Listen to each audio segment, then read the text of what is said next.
ni Francine, dire-diretso na kayo. Una, the beginning and now after. Sobrang hindi ko mapaliwanag. Kami ni Chin happy kami and nagpapasalamat kami dahil daming pinagdaanan, daming gulong nangyari pero eventually natanggap ng tao and tinangkilik ng tao yung dirty linen. At kahit papano naman talagang nag-invest kami ni Francine na kami na yung mag-partner, kami na yung magka-love team. Talagang pinaghandaan namin, pinag-usapan namin, pinagplanuhan namin yung mga gagawin namin. Nag-work siya. The last time we talked to you sa sabi niyo sa senior high, parang walang relationship, wala dapat ipilit sa baba ko, yung pinipilit lang ang yun. Kami? Oo. Opo. Why? Maging kami ni Chin. Hindi po namin pinipilit na hindi namin minamadali. Hindi kami nagpapadala sa mga nababasa namin na maging magjowa na kayo, ganyan. Ba't di pa kayo? Ba't di yung paligawan, sir? May pag-uusap po kami na kami lang po yung may alam ni Francine. And I think, yun nga, like ko sinasabi, kung dadating doon, why not? Dati kasi, di ba magka-partner kayong dalawa ni Andrea before naman Opo. si Francine sa kasi. Naging magkaibigan ngayon. Sabi nila na rekindle ng friend. Anong feeling mo ni Andrea at the time? Rekindle na yung pagiging best friend. Ano po? Rekindle yung pagiging magkaibigan ni Kyle at ni Andrea. Na nanatili? Nabalik yung dati. Actually po, hindi naman po nawala eh. Talagang magkaibigan naman po talaga. Kaming apat magkaibigan. Pero syempre, wala naman pong perfecto eh. Wala naman pong smooth lang palagi. Syempre, lumalaki kami. Lalo na before, syempre magkakaroon kami ng mga tampuhan. Yung mga bata pa kami. Pero ngayon wala na, may kanya-kanya na kaming ginagawa. Kami ni Francine, kakatas lang namin mag-fracture. Silang dalawa ni Kyle sa ni si Blind.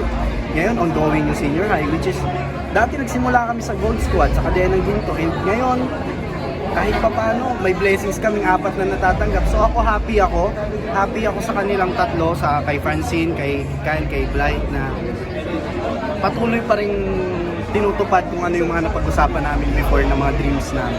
Nagkakausap na ba kayo ni Andrea? Kumusta kayo? Nagkakausap na ba? Kakausap kami, hindi po eh. Bakit naman talaga communication? Nag-uusap kami kapag nakakasulong sa ABS, gano'n, pero Si Kyle, nagkakausap kayo? opo kami ni Kyle, yeah. Ano lang, na-broken hearted si Andrea, feel mo about that? Mabigat yung pinagkakalan yun na nakaraan. Siyempre, hindi ko naman alam yung buong kwento. Hindi ko alam yung buong kwento, so hindi ako magsasalita ng patapos. Pero sana mahanap niya yung lalaki talaga magpapasaya para sa kanya. Nalungkot ka for it? Nalungkot ka para sa kanya? Eh, ba't hindi rin yung nakarakot-break, heartbreak? Kung nalungkot ako, mas more on hindi ako nalungkot, pero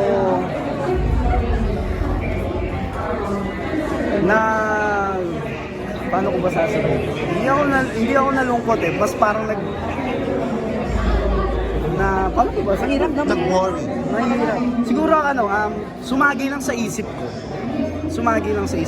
Na lalo na nakita ko sa mga social media yung nangyari. Sumagi lang sa isip ko na ano kayang nangyari talaga, bakit ganito. Pero di mo naisip na i-message siya to comfort her or diba, alam mo yun, yung nagkakilid natin.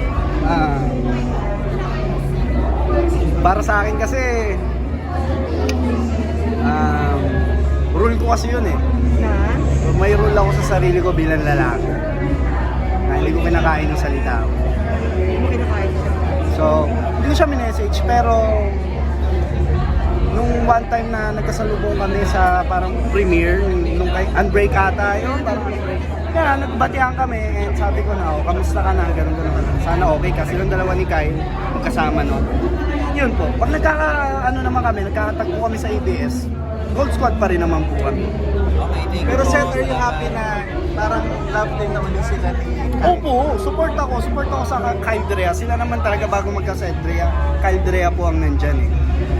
Yun nga, happy ako na sila ang nagka-pair, di ba? Kaysa ibang mga partner ni Kyle, ibang mga partner ni Blight. Mas better na silang dalawa. Parang nagkita ka na. Thank you, Seth. buong cast kami, sobra kami na overwhelmed and para kami nabunutan ng tinig dahil yung ginagawa namin to Fracture na to sobrang hirap talaga. Isa sa mga mahirap, physical, mahirap siya. Then, nakita na namin, napanood na namin yung first episode, 2 episodes. Sobra kami napangiti sa bawat isa. Kasi, ito na, grabe, ang hirap nito. Halos talagang matutumba na tayo sa stay sa tirik na araw. Pero ngayon natapos natin. And laking pasalamat ko rin sa kanila dahil